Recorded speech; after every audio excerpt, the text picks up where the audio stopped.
Bienvenue sur Je m'en criste pas et merci de rejoindre cette série spéciale de l'Avent. Pendant les 24 prochains jours, nous lirons ensemble un chapitre de l'Évangile de Luc par jour pour préparer nos cœurs à célébrer Noël. Aujourd'hui, nous commençons avec le chapitre 1 qui nous raconte l'annonce de la naissance de Jean-Baptiste et celle de Jésus-Christ. Prenez un moment pour vous installer, ouvrez votre cœur à la parole de Dieu et n'oubliez pas de vous abonner à la chaîne, d'activer la cloche de notification et de laisser un j'aime. Allons ensemble à la découverte de ce merveilleux récit.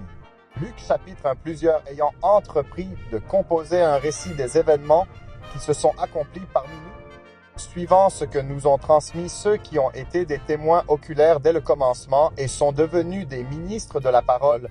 Il m'a aussi semblé bon, après avoir fait des recherches exactes sur toutes ces choses depuis leur origine, de te les exposer par écrit d'une manière suivie, excellent Théophile, afin que tu reconnaisses la certitude des enseignements que tu as reçus.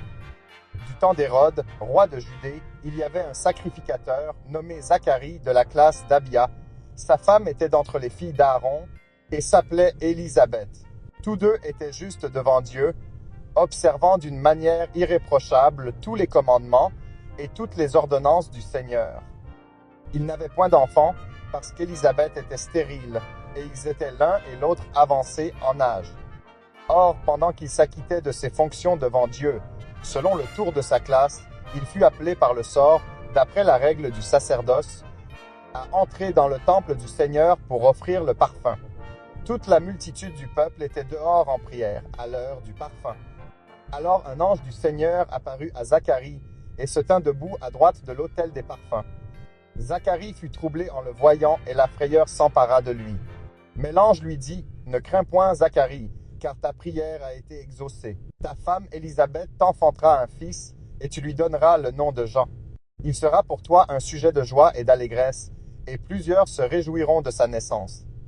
Car il sera grand devant le Seigneur. Il ne boira ni vin, ni liqueur énivrante, et il sera rempli de l'Esprit Saint dès le sein de sa mère.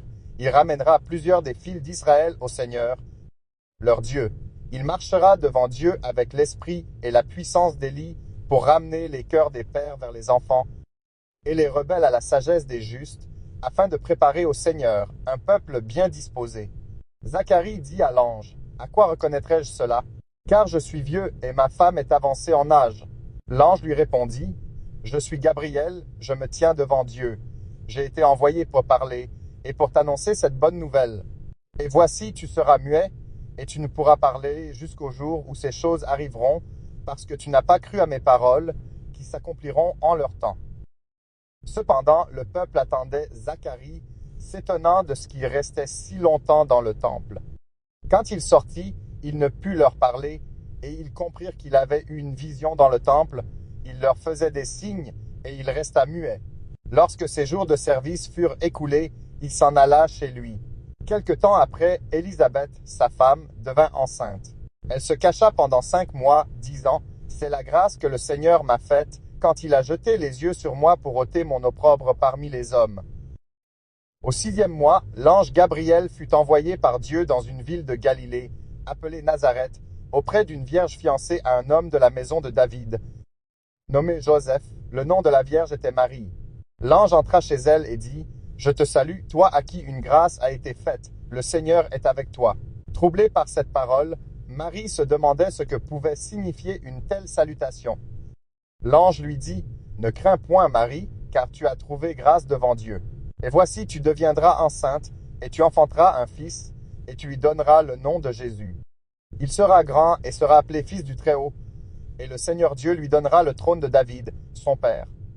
Il régnera sur la maison de Jacob éternellement, et son règne n'aura point de fin. » Marie dit à l'ange, « Comment cela se fera-t-il, puisque je ne connais point d'homme? » L'ange lui répondit, « Le Saint-Esprit viendra sur toi, et la puissance du Très-Haut te couvrira de son ombre. C'est pourquoi le saint enfant qui naîtra de toi sera appelé fils de Dieu.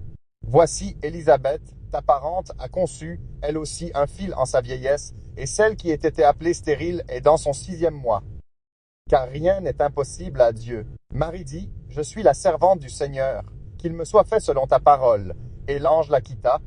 Merci d'avoir suivi ce premier épisode de notre série de l'Avent sur Je mène Christ pas. Aujourd'hui, nous avons vu les débuts de l'histoire de Jésus-Christ et de Jean-Baptiste, un rappel puissant de la grâce et de la fidélité de Dieu. Je vous invite à revenir demain pour la lecture du chapitre 2 de Luc. En attendant, n'oubliez pas de partager cette vidéo avec vos proches, de vous abonner et de laisser un j'aime. Dites-moi en commentaire ce que ce chapitre vous a inspiré ou partagez vos sujets de prière. Que cette saison de l'Avent soit remplie de paix, de joie et de bénédiction. À demain pour la suite de ce merveilleux voyage à travers l'évangile de Luc. Soyez bénis et à très bientôt. Je m'en Christ pas, et toi?